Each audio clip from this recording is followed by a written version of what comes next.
Hey YouTube, Northwest Tropics here, and today I'm going to be talking about how to breed guppies. This is one of the most simple aquarium fish that you will ever breed, and it's just really fun.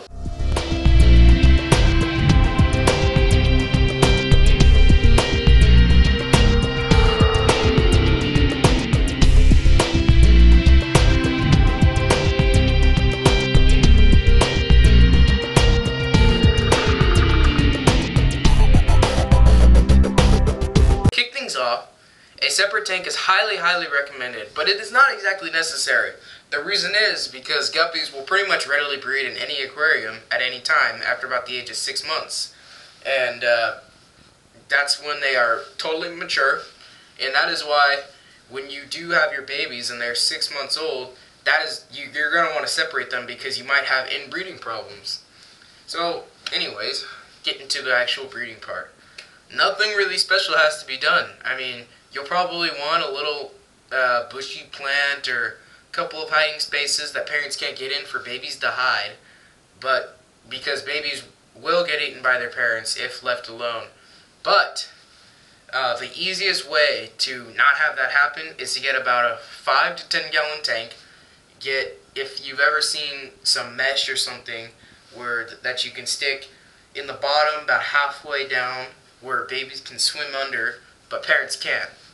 And once you see the babies, then you can pull out the parents and pull out that grate, and everything will be all right. So with feeding these guys, it's pretty much the same thing with all freshwater fish fry, or most freshwater fish fry. And any very finely crushed up flake food for the first week or 2 weeks of their lives will work very well. I was telling you about the, I think it's called Hikari First Bites for really newborn fish. I think that works great if you have 50 fry.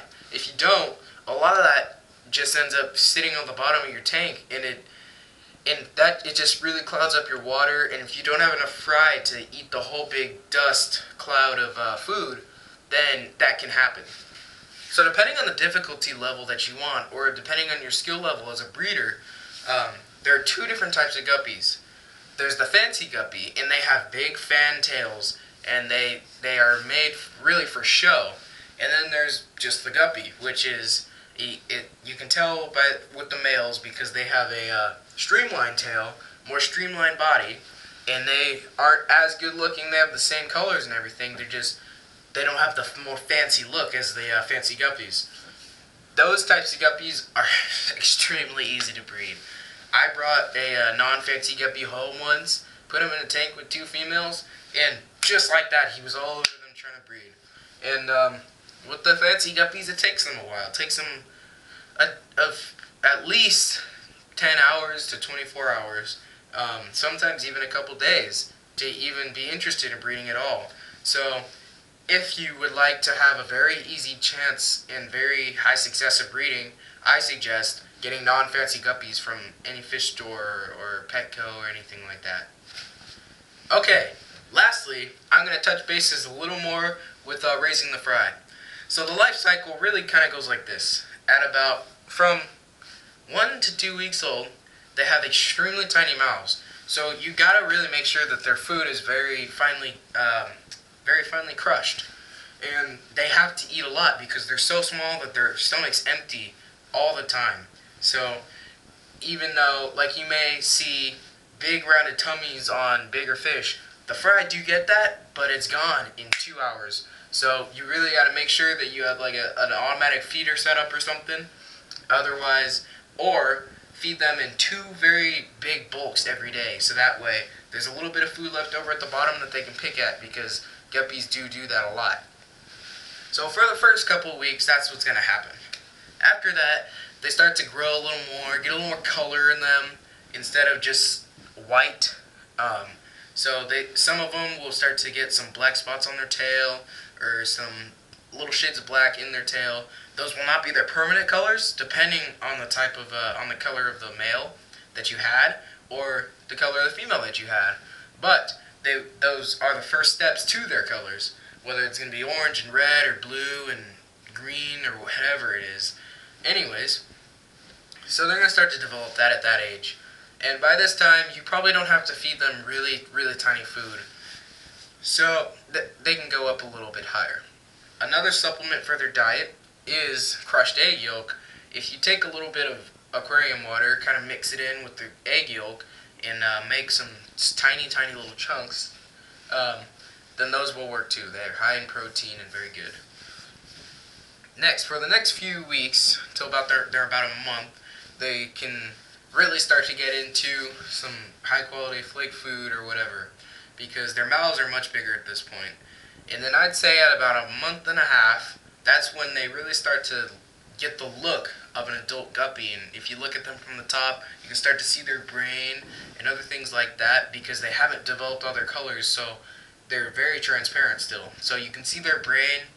They'll eat much bigger pieces of food, like they'll eat flakes that aren't very finely crushed. They'll eat half of a flake, really. They'll try and break it down and crush it down. Their mouth will start to really look like it's a guppy. At about 2 months old, that's when you're really going to start getting a clue as to what their color is going to be. So a few weeks before that, about a month or a month and a half, you'll start to be able to kind of tell the males from the females, because some females will develop their gravid spot before then. I've seen it. So you'll start to be able to tell. And then at about 2 months, like I said, they'll start to really kind of develop their guppy traits and guppy colors. After that, a couple months later, you'll probably be able to tell all your males from your females, and you'll probably be able to tell at least what half their color is going to be, whatever that color is. And you'll be able to tell which males bred with which females and other things like that. At 6 months old, they are totally mature. They probably aren't at their full, length, but they will continue to grow after that. But they are fully mature and they can breed, so you are going to want to separate them at this point so you don't get deformed babies out of inbred guppies, and that is actually dangerous for the guppies. Okay, so I guess that's about it with that video. I hope that you guys really can take something out of it, and good luck with your breeding. I have enjoyed breeding these guppies. Like I said a couple videos ago, I guess, I lost a few of my fry, but I was able to find 5. So I currently have 6, and I'm going to try and bump that number up by next summer, so that way I can totally be ready to sell online.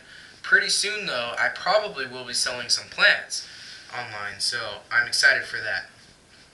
But thank you for watching my video, and I'll see you again in another one.